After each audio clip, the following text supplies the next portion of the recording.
Number of questions अब तक जो हम कंप्लीट कर चुके हैं, जो विजन का टेस्ट नंबर 1 है, उसमें 60 क्वेश्चंस अब तक हम कंप्लीट कर चुके हैं। अब 61 नंबर के क्वेश्चंस हम स्टार्ट करेंगे, जिसमें कि ऑब्जेक्टिव रिजोल्यूशन के बारे में बात की गई है। तो यहाँ पे ऑब्जेक्टिव रिजोल्यूशन के बारे में आपको पता है कि फर्स्ट ऑफ ऑल ये मूव कर दिया गया था पहले ही, है ना, पंडित जवाहरलाल नेहरू के द्वारा। प्रेमबल बाद में हमने ली है कॉन्स्टिट्यूशन के अंदर। ऑब्जेक्टिव जो रिजोल्यूशन है, उसकी समरी हम यहाँ पे देख रहे हैं कि उसमें क्या-क्या बात की गई थी। तो उसमें बताया गया था कि भाई इंडिया जो है an independent sovereign Republic country रहेगा, तो ये बात की गई थी। और साथ ही साथ में बताया गया था कि इंडिया यूनियन होगा, India shall be union of किस-किस टेरिटरी का, किन-किन जगहों का यूनियन होगा या काइंड ऑफ किन स्टेट्स का। तो उसमें बताया गया था कि जो अर्स्टवाइल ब्रिटिश इंडियन टेरिटरीज है और इंडियन जो स्टेट्स है and other parts outside British India and Indian states as are willing to be part of union, उन सभी का यूनियन जो होगा वो इंडिया होगा। ये बात यहाँ पे बोली गई।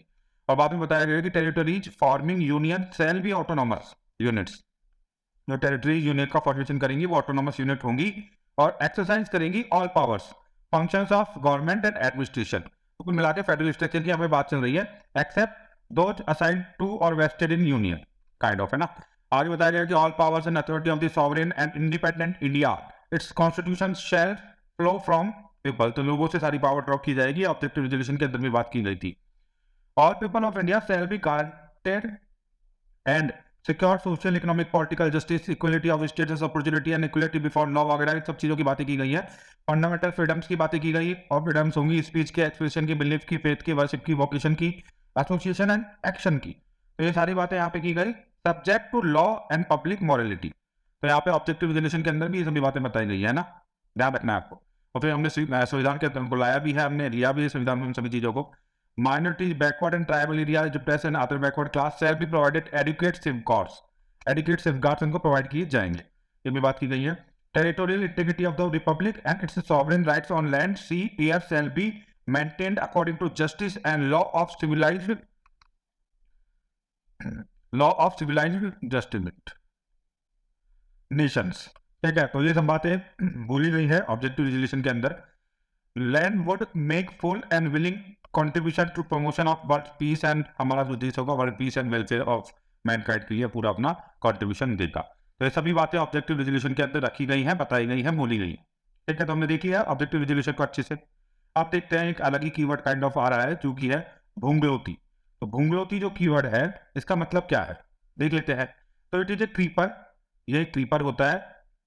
क्या होता है इसमें लिखा हुआ है plants that grow close to ground and have horizontal growth, जो ग्राउंड के पास में उगते हैं और जिनकी हॉरिजॉन्टल ग्रोथ होती है, हॉरिजॉन्टल नॉट वर्टिकल ग्रोथ, उनको क्रीपर बोला जाता है। क्रीपर मतलब बैंक की चलने वाला काइंड ऑफ, तो उसी हिसाब से प्लांट का नाम हो गया। तो बुंगलोट, बुंगलोट जो है उसके बारे में हम देख रहे हैं that in combination with of roots of a jackfruit tree yields a saffron dye, है ना। एंड आगे बताया गया it is traditionally used in, इसके काम में लिया जाता है ट्रेडिशनली इसको, giving colour to ropes of Buddhist monks. Buddhist have raised concern regarding near extinction of बंगलोती। बंगलोती का जो नियर एक्सटिंक्शन पे जा रहा है काफी इंपॉर्टेंट हो जाता है, इस वजह से ये करंट अफेयर्स के पॉइंट ऑफ व्यू से जो बंगलोती है वो, और आपको ध्यान रखना है क्रीपर है, ये एक तरीके का क्रीपर प्लांट है। एंड एक मूवमेंट इसके लिए रिगार्डिंग चलाया जा रहा है, इसको कंजर्व करने के लिए एडजॉइनिंग चालार रिजर्व फॉरेस्ट। तो चालार रिजर्व फॉरेस्ट के बारे में भी आपको गूगल करके अच्छे से देख लेना है, क्योंकि ये भी न्यूज में होने की वजह से इसके ऊपर भी करंट अफेयर्स बन सकते हैं, क्वेश्चन बन सकता है पेपर में। तो प्रिजर्व बंगलोती, तो बंगलोती को प्रिजर्व करने के लिए मूवमेंट भी चलाया जा रहा है। ठीक है, एंड आगे बताया गया है चला रिजर्व फॉरेस्ट जो कि असम के अंदर आता है 100 metre above sea level and its houses a few orchids that are found in higher altitudes. तो ये सब बातें यहाँ पे बताई गई है, आपको अच्छे से याद रखना है। बंगलोती के रिगार्डिंग आपको याद रखना है। और दूसरा चाला रिजर्व फॉरेस्ट जो कि 100 मीटर की ऊंचाई पर है, असम के अंदर है ये, इसके रिगार्डिंग में आपको थोड़ी इन्फॉर्मेशन और देख लेनी है गूगल पे, क्योंकि क्वेश्चन आ सकता है यहाँ से। तो अब देखते हैं क्वेश्चन नंबर 63 को देखते हैं। बंगलोती को हमने देख लिया है। क्वेश्चन नंबर 63 के अंदर बताया गया है elections member of constituent assembly, तो मतलब कॉन्स्टिट्यूएंट असेंबली के अंदर जो मेंबर्स थे उनका जो इलेक्शन था उसके बारे में हमें बात की गई है। Of India members from princely states were nominated, princely state से यहाँ पे जो लोग आए थे कॉन्स्टिट्यूएंट असेंबली के अंदर वो नॉमिनेटेड थे। And members from that of British provinces were elected indirectly, तो जो ब्रिटिश प्रोविंसेस से जो लोग आए थे वो इनडायरेक्टली इलेक्टेड थे, आपको ये ध्यान रखना है। From provincial legislative assembly but not directly by people, लोगों ने डायरेक्टली उनका इलेक्शन नहीं किया था। और काफी बार इसका ब्लेम भी किया जाता है कॉन्स्टिट्यूएंट असेंबली के अंदर कि भाई ये फुल फ्लैज वे में इलेक्टेड बॉडी तो थी नहीं और डायरेक्ट इलेक्शन के थ्रू लोग आए थे, एंड डायरेक्ट इलेक्शन तो था नहीं, तो पूरा हॉलिस्टिक रिप्रेजेंटेशन तो था नहीं। लेकिन समय काल परिस्थिति के हिसाब से उस टाइम पे जो बेस्ट पॉसिबल था वो किया गया और उस नियमों को डेमोक्रेटिक थी काफी हद तक। हमारी जो कॉन्स्टिट्यूएंट असेंबली है तो ये काफी बार ब्लेम भी किया जाता है, कॉन्स्टिट्यूएंट असेंबली के ऊपर ही ब्लेम्स भी लगाए जाते हैं। तो दिस इज ऑल अबाउट कि किस तरह से इलेक्शन हुआ था कॉन्स्टिट्यूएंट असेंबली के मेंबर्स का, जो हमने जान लिया है। आप देखते हैं कुछ डॉक्ट्रिन्स को देखते हैं, क्वेश्चन नंबर 64 में कुछ डॉक्ट्रिन्स की बात हुई है। तो लाइक एक होता है जुडिशियल प्रोनाउंसमेंट और judgments have led to establishment of the several doctrines which was not mentioned in original constitution. तो स्टार्टिंग में बहुत सारी डॉक्ट्रिन जो कॉन्स्टिट्यूशन में थी वो नहीं थी, लेकिन वेरीज जो जजमेंट्स आई है, प्रोनाउंसमेंट्स आई है, उनके बिहाफ पे फाइनली काफी सारी डॉक्ट्रिन्स बनी है। उनमें से एक डॉक्ट्रिन जो है वो है बेसिक स्ट्रक्चर डॉक्ट्रिन। ओके, तो ये डॉक्ट्रिन के बारे में हो गया, डॉक्ट्रिन कैसे बनती है वो भी आपको पता चल गया। आप देख लेते हैं क्वेश्चन नंबर 65 को, recruitment to all India services. तो recruitment to all India services जो होती है यूपीएससी जिसका एग्जाम लेता है, तो यूपीएससी जिसका एग्जाम लेता है, तो UPSC present annually to present report on its performance.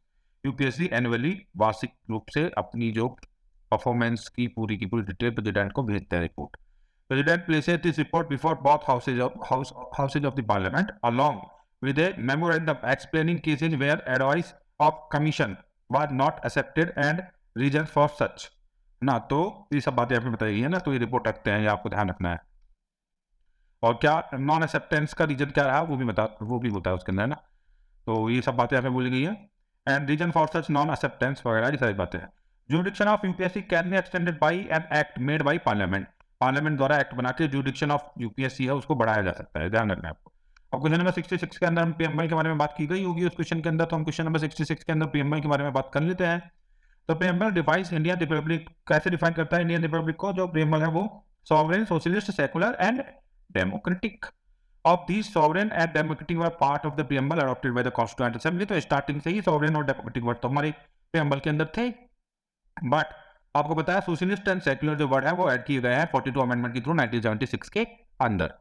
Also, but integrity was added by same act। तो 3 वर्ड जोड़े गए हैं, 3 वर्ड ऐड किए गए हैं, socialist, secular and integrity 42 amendment के थ्रू 1976 के अंदर। ठीक है, अब क्वेश्चन नंबर 67 को देख लेते हैं। Joint state public service commission के बारे में बात करते हैं। State public service commission and UPSC के बारे में तो हमने बात की ही है, अब joint state public service commission के बारे में भी हम बात कर लेते हैं यहाँ पे। तो बताया गया है constitution makes a provision for establishment of JSPSC. तो कॉन्स्टिट्यूशन ने इसका प्रोविजन दिया है, कॉन्स्टिट्यूशन में इसका प्रोविजन है, इसके एस्टेब्लिशमेंट के रिगार्डिंग प्रोविजन है। For 2 or more states while UPSC and SPSC are created by constitution, a JSPSC can be created by act of parliament on request of state legislatures. जो state legislatures रहेंगे concern, उनकी request के ऊपर parliament के द्वारा जीएसपीएससी को एक act के थ्रू क्रिएट करवाया जा सकता है। अब यार देख लो, आप थोड़ा जीएसपीएससी के बारे में थोड़ा और देख लेते हैं कि चेयरमैन एंड जो मेंबर्स होती हैं जीएसपीएससी के, वो अपॉइंट किए जाते हैं प्रेसिडेंट के द्वारा। They hold office for term of 6 years और until they attain age of 62 years whichever is earlier। okay, and GPSC presents annual performance report to state governors। each governor present करता है इस report को before state legislature. जो भी concern states हैं जिनके लिए जीपीएससी बना है, जॉइंट के लिए बनेगा, तो जो गवर्नर्स है वो बाद में इसको प्लेस करेंगे स्टेट लेजिस्लेचर के सामने इस रिपोर्ट को। ओके, तो दिस इज ऑल अबाउट जीएसपीएससी या जीपीएससी। ओके, अब देखते हैं सॉलिसिटर जनरल ऑफ इंडिया के बारे में बात करते हैं। अटॉर्नी जनरल ऑफ इंडिया के बारे में तो हमने बात की है प्रीवियस हमारे वीडियोज में। आप सॉलिसिटर जनरल ऑफ इंडिया की जब हम बात कर रहे हैं, तो देखो आप solicitor general of India and additional solicitor general of India assist attorney general. Attorney general को क्या करते हैं, महान्यायवादी को क्या करते हैं, in fulfilment of his official responsibilities, उनकी ऑफिशियल रेस्पॉन्सिबिलिटीज को फुलफिल करने में उनकी हेल्प करते हैं solicitor general and additional solicitor general. Okay, only office of attorney general is created by constitution. आपको स्पेसिफिकली ध्यान रखना है, ऑफिस ऑफ अटॉर्नी जनरल को ही कॉन्स्टिट्यूशन के द्वारा क्रिएट किया गया है केवल और केवल। तो इसकी आर्टिकल 76 के अंदर है। Article 76 does not mention about the solicitor general and additional solicitor general. उनके बारे में वहां पे कोई बात नहीं की गई है। क्वेश्चन बन सकता है कि सॉलिसिटर जनरल और एडिशनल सॉलिसिटर जनरल के बारे में कॉन्स्टिट्यूशन में बताया गया है, वहां पे ऐसा कोई प्रोविजन नहीं दिया गया है। ओके, अब देखते हैं क्वेश्चन नंबर 69 को। क्वेश्चन नंबर 69 है कॉन्स्टिट्यूएंट असेंबली। तो कॉन्स्टिट्यूएंट असेंबली के बारे में क्वेश्चन नंबर 69 में बात चल रही है। फिर देखते हैं, पहले भी देखा है कि जो बॉडी थी वो इसमें पिछले स्टेट से लोग आए थे और प्रोविंसेस से लोग आए थे। पिछले स्टेट से जो लोग थे वो नॉमिनेटेड थे, प्रोविंसेस से जो लोग आए थे वहाँ इनडायरेक्टली इलेक्टेड लोग आए थे। ओके, अब देख लेते हैं थोड़ा और कॉन्स्टिट्यूएंट असेंबली के बारे में। तो इन 1934 that idea of constituent assembly for India was put forward for first time. इस टाइम एम एन रॉय ने सबसे पहले कॉन्स्टिट्यूएंट असेंबली का आइडिया है वो पुट फॉरवर्ड किया था। ओके, इन 1935 आईएनसी इंडियन नेशनल कांग्रेस के जो उनके सेशंस भी हुआ करते थे, वैसे ही इंडियन नेशनल कांग्रेस की बात चल रही है। इन 1935 फॉर इस time demanded a constituent assembly to frame constitution of India. ठीक है, आईएनसी ने डिमांड की।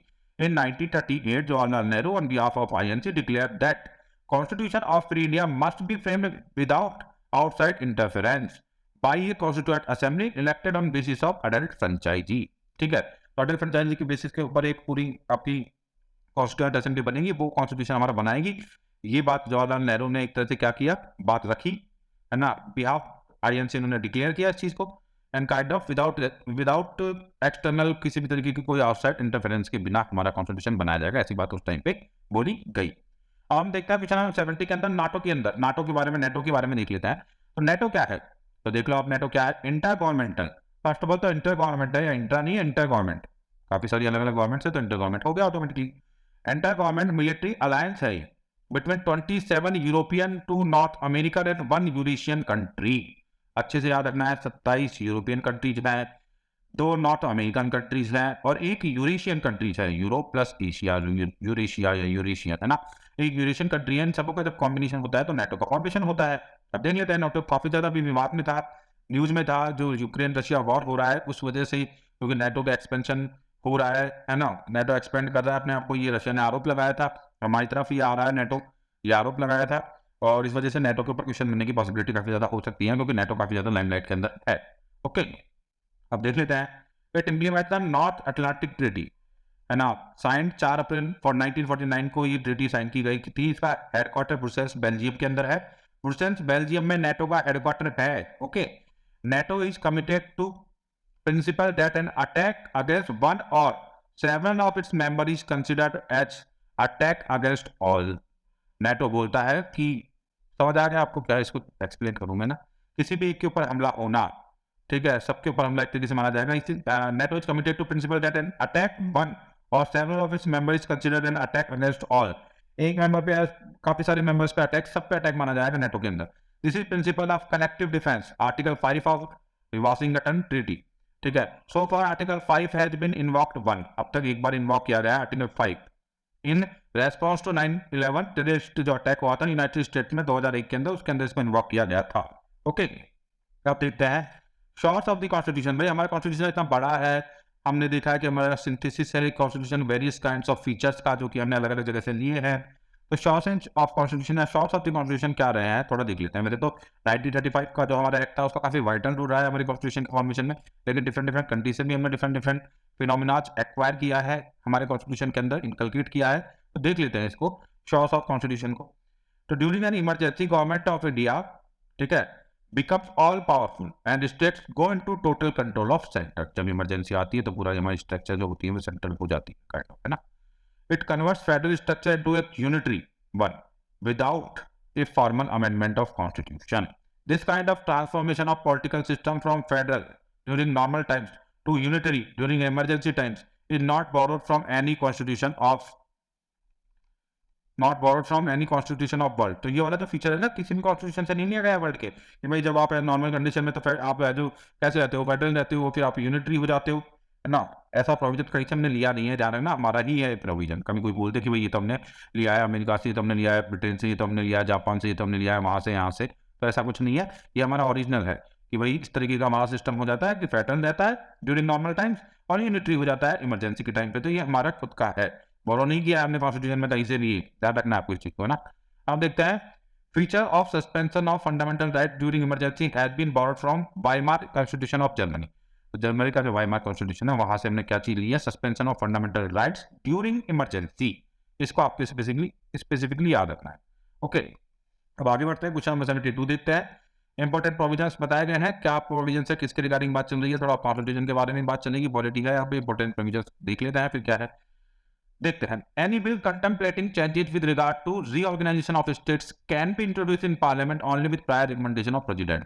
काफी इंपॉर्टेंट है, काफी इंपॉर्टेंट है, काफी इंपॉर्टेंट है, काफी ज्यादा इंपॉर्टेंट है। ध्यान रखना है आपको कि ऐसा कोई भी बिल जो कि बात कर रहा है रीऑर्गेनाइजेशन करने की स्टेट्स की, वो इंट्रोड्यूस किया जा सकता है पार्लियामेंट में प्रायर रिकमेंडेशन ऑफ प्रेसिडेंट के द्वारा ही। ये ध्यान रखना है। Under article 3, parliament's power to diminish area of state does not include power to cede Indian territory to a foreign state. Article 3 के अंदर पार्लियामेंट को पावर दिया गया कि डिमिनिश किया जा सकता है किसी भी स्टेट का एरिया, लेकिन ये जो अधिकार है किसी इंडिया की टेरिटरी को किसी देश को फॉरेन स्टेट को देने को अलाउ नहीं करता है। ध्यान रखना है आप आर्टिकल 3, है ना। ये आर्टिकल 3 बोलता है Indian territory can be ceded to, मतलब ये आर्टिकल 3 नहीं बोलता। आर्टिकल 3 में तो ये बोला गया है कि भाई डिमिनिश किया जा सकता है एरिया को, लेकिन इसका मतलब ये नहीं है कि सीड किया जा सकता है अपने एरिया को किसी और को, है ना, किसी और फॉरेन स्टेट को। ऐसा नहीं हो सकता है काइंड ऑफ, है ना। Indian territory can be ceded to a foreign state only by amending constitution under article 368। यदि आपको इंडियन टेरिटरी को सीड करना है किसी और कंट्री को, तो that can be done only by constitution amendment, that is also article 368, है ना। तो आर्टिकल कॉन्स्टिट्यूशन अमेंडमेंट आर्टिकल 368 करके ही आप सीड कर सकते हो। Any bill aiming to reorganise state shall be pass in parliament by simple majority. तो इसमें है ना, ऐसा नहीं होना चाहिए कि आप ऐसे सोच दो कि स्पेशल मेजॉरिटी की जरूरत पड़ेगी तो बहुत बड़ा काम है रीऑर्गेनाइज स्टेट को करना है। तो any bill aiming to reorganise state shall be pass in parliament by a simple majority. ये आपको ध्यान रखना है। ये छोटी छोटी चीजें जो भूल जाता है इंसान, क्वेश्चन गलत हो जाते हैं, जैसे आपको उसका ध्यान रखना है। अब अटॉर्नी जनरल की तरह ही एडवोकेट जनरल होते हैं, उनके बारे में देख लेते हैं, उनका आर्टिकल में देख लेते हैं। तो एडवोकेट जनरल जो है वो आर्टिकल 165 के अंदर बात की गई है, provided for office of advocate general for states. तो ऑफिस प्रोवाइड किया गया है एडवोकेट जनरल का स्टेट्स के लिए आर्टिकल 165 के अंदर। He is highest law officer in state. तो जो आपके एडवोकेट जनरल रहेंगे वो हाईएस्ट लॉ ऑफिसर रहेंगे स्टेट के अंदर, आपको ध्यान रखना है। अपॉइंट किया जाता है इनको गवर्नर के द्वारा। ओके, एलिजिबिलिटी की बात करते हैं तो no minimum age limits required, कोई मिनिमम एज लिमिट नहीं है। He must be a person who is qualified to be appointed a जज ऑफ ए हाई कोर्ट। एक हाई कोर्ट के जज अपॉइंट होने की क्वालिफिकेशंस उनके अंदर होनी चाहिए, तभी उनको बनाया जाएगा एडवोकेट जनरल। ये आपको ध्यान रखना है। He must be a citizen of India, must have held a judicial office for 1 year or been an advocate for of a high court for 10 years। तो ये सभी बातें यहाँ पे आपको देख लेनी है एडवोकेट जनरल के रिगार्डिंग। इनकी रेम्यूनरेशन की हम यदि बात करें कि क्या रेम्यूनरेशन में इनको क्या मिलेगा, तो fix not fix by constitution, he receive such remunerations as governor may determine. तो गवर्नर डिटरमाइन करते हैं कि इनकी रेम्यूनरेशन क्या रहेंगे। कॉन्स्टिट्यूशन में ऐसी कोई बात नहीं की गई है, ठीक है। तो this is all about advocate general. अब हम देखते हैं आगे बढ़ते हुए रिट ऑफ हैबीज कॉर्पस। हैबीज कॉर्पस, तो हैबीज कॉर्पस रिट के बारे में हम देखते हैं ना, क्या है ये। तो हैबीज कॉर्पस आपको पता है आर्टिकल 32 के अंदर आ रही है। हैबीज कॉर्पस जो है उसको देखते हैं कि क्या है ये writ. Can be issued against private individuals and public authority. तो हैबीज कॉर्पस को प्राइवेट इंडिविजुअल्स के लिए भी के खिलाफ भी एक तरह से जारी किया जा सकता है और पब्लिक अथॉरिटी के खिलाफ, पब्लिक अथॉरिटी के विरुद्ध भी जारी किया जा सकता है। Wide writs like mandamus prohibition certiorari can be issued only against public authority. और जितने भी रिट्स है वो पब्लिक अथॉरिटी के लिए जहां पे जारी की जा सकती है, स्पेसिफिकली जहां पे लिखी गई है मैंडामस प्रोहिबिशन एंड सर्योनरी, ठीक है। तीनों का तो ध्यान रखना है आपको ना। ये तीनों जहां पे की इशू की जा सकती है केवल पब्लिक अथॉरिटी के लिए, अथॉरिटी के खिलाफ। हबीज जो कॉर्पस है आपका प्राइवेट इंडिविजुअल्स के लिए भी के विरुद्ध भी जारी किया जा सकता है। ओके, अब देखते हैं क्वेश्चन नंबर 75। इसमें आर्टिकल 33 के बारे में बात की गई है। आर्टिकल 33 के रिगार्डिंग कोई क्वेश्चन रहा होगा टेस्ट सीरीज के अंदर, तो देखते हैं क्या बताया गया है आर्टिकल 33 के बारे में। It empowers parliament to restrict और abrogate fundamental rights of members of armed forces.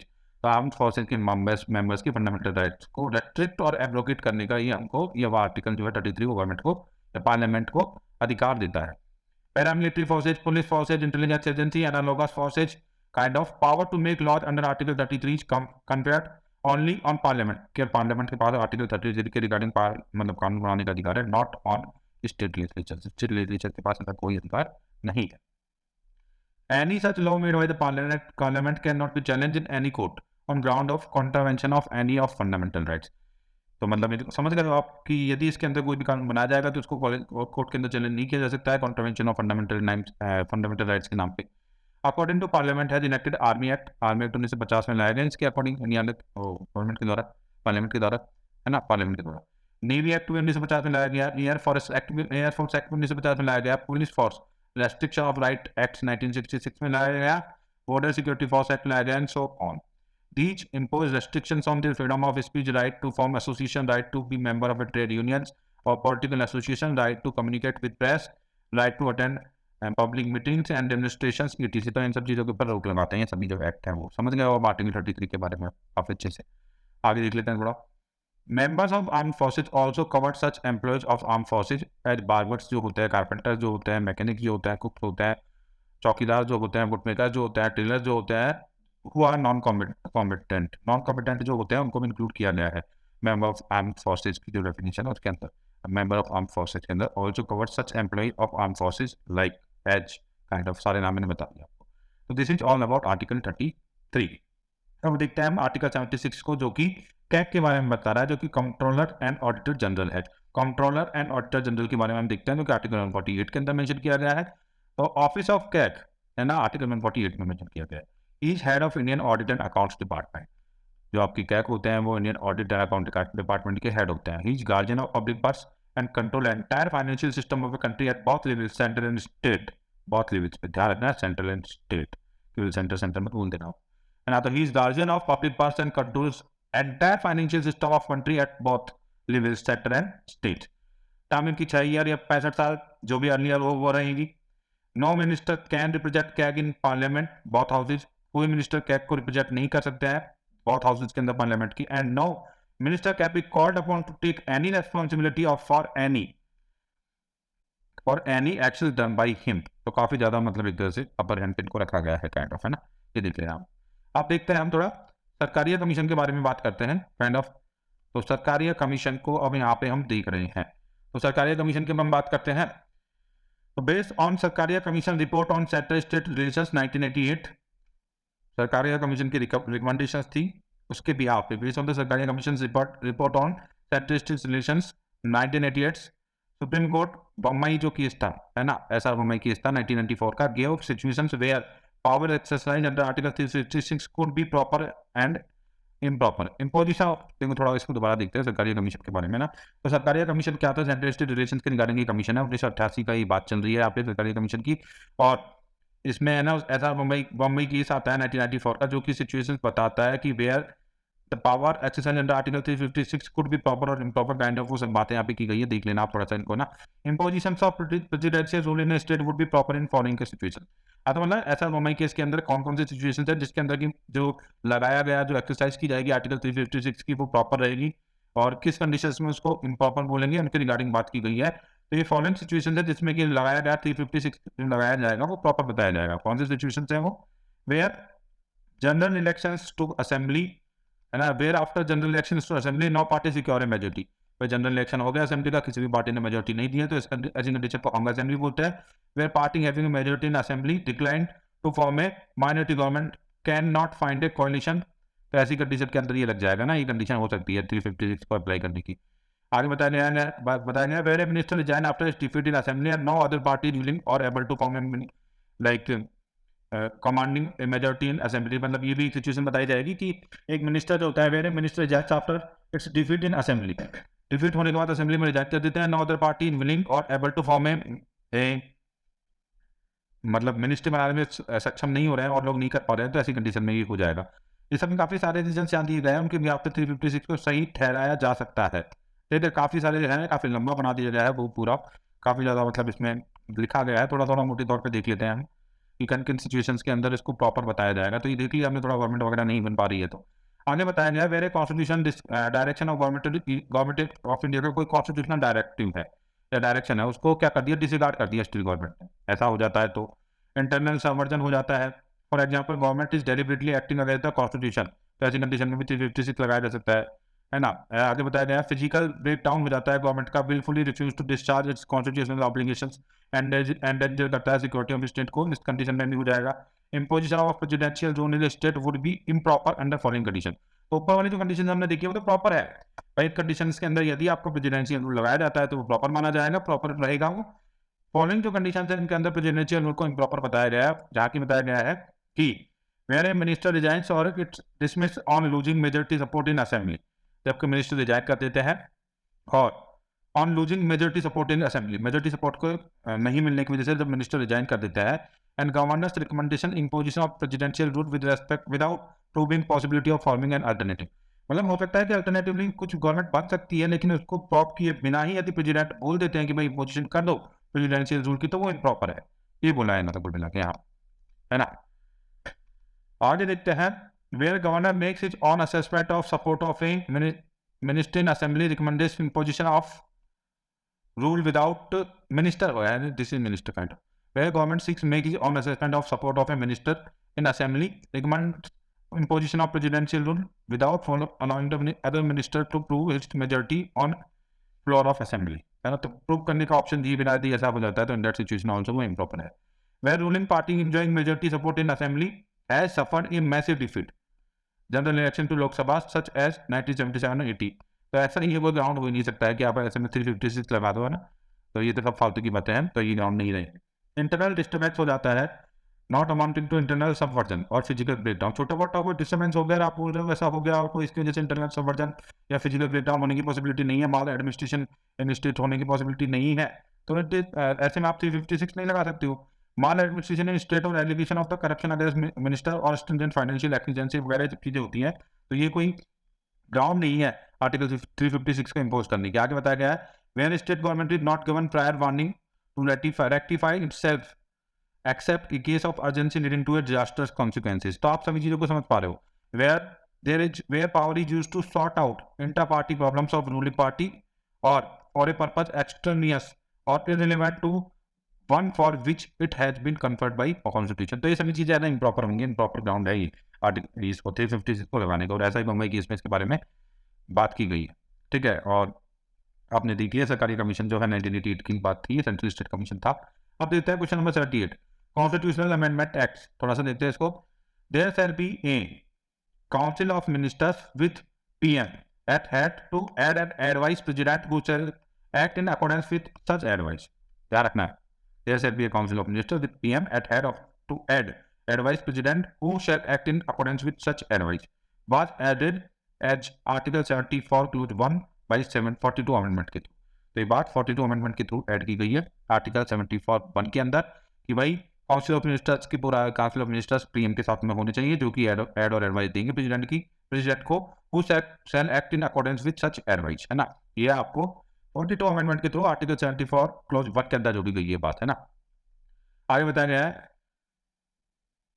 Okay, minimum age for voting was reduced to 18 years by 61 constitution amendment, okay. थोड़ा आगे देखते हैं, जस्ट अ मिनट।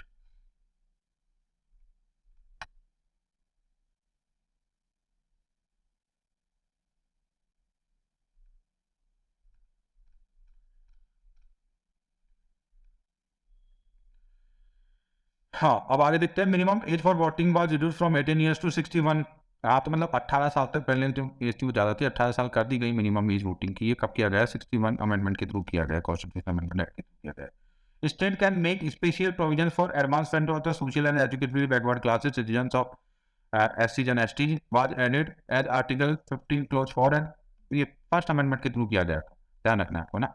अब देखते हैं question number 79, ultra long period magnetar, affairs के regarding question है, polity का तो है नहीं। तो अल्ट्रा लॉन्ग पीरियड मैग्नेटर ये क्या है? ULP बोलते हैं इसको, तो इसके बारे में क्या बात की गई है? अल्ट्रा लॉन्ग, इसका फुल फॉर्म है इसका ultra long period magnetar, okay.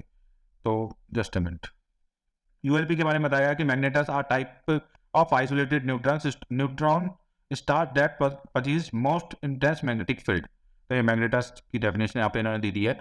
They experience violent eruptions or intense bursts in form of transient X-ray pulse, which are several orders higher than that of sun. Even inactive magnetars can be thousands of times more luminous than sun. तो ये आपको देख लेना थोड़े से regarding ना, it is a type of slowly spinning neutron star. अब थोड़ा क्वेश्चन नंबर 80 देखते हैं, DPSP के रिगार्डिंग यहाँ पे क्वेश्चन है, देख लेते हैं। DPSPs conferred no legal rights. DPSPs confer no legal rights and creates no legal remedies. Are significant and useful in following which, तो ये DPSP का क्या नेचर है वो बता दिया है। Confirm no legal rights, creates no legal remedies, are significant है लेकिन फिर भी and useful in following which, different which बताया गया इनके अंदर वो यूजफुल है। They are like an instrument of instructions, तो कभी बोल दिया जाए कि लाइक इंस्ट्रूमेंट ऑफ इंस्ट्रक्शन क्या है, तो DPSP है। They have served as useful beacon lights to courts, they helped courts in exercising their power of judicial review, that is power to determine constitutional validity of a law। तो इस तरीके से constitutional validity of a law को determine करने के अंदर, interpretation के अंदर, डिटरमाइन करने के अंदर काफी हद तक ही काम आता है। they amplify preamble, which solemnly resolve to ensure to all citizens of India justice, liberty, equality and fraternity. तो amplify करते हैं ये preamble को भी. And facilitate stability in domestic and foreign policies in political, economic and social sphere in spite of changes of party in power. तो ये भी करते हैं काम. They are supplementary of fundamental rights of the citizens intended to fill in vacuum in Part 3 by providing for social and economical rights. Their implementation creates a favorable atmosphere for full proper enjoyment of fundamental rights of the citizens. Political democracy without economic democracy has no meaning. Political democracy without economic democracy has no meaning. ठीक है. They enable opposition to exercise influence, control over operations of government. Opposition can blame ruling party on ground that its just a minute activity are opposed to directives. They serve as crucial tests for performance of government. People can examine policies of government in light of constitutional declarations. तो इस तरह से वो एक तरह से किस काम में भी आ रहे हैं, serve as the crucial test for performance of the government, है ना. लोग है तो एग्जामिन कर सकते हैं पॉलिसीज ऑफ गवर्नमेंट्स को, ठीक है, डीपीएसपी को यूज में लेते हुए, डीपीएसपी की हेल्प से. तो ये सब कुछ था. अब तक हमने 80 क्वेश्चन कर लिए हैं. नेक्स्ट वीडियो के अंदर हम 81 से लेके 100 तक क्वेश्चन करेंगे ना. देन हमारा जो पेपर नंबर 1 है उसका पूरा सॉल्यूशन खत्म हो जाएगा. धन्यवाद.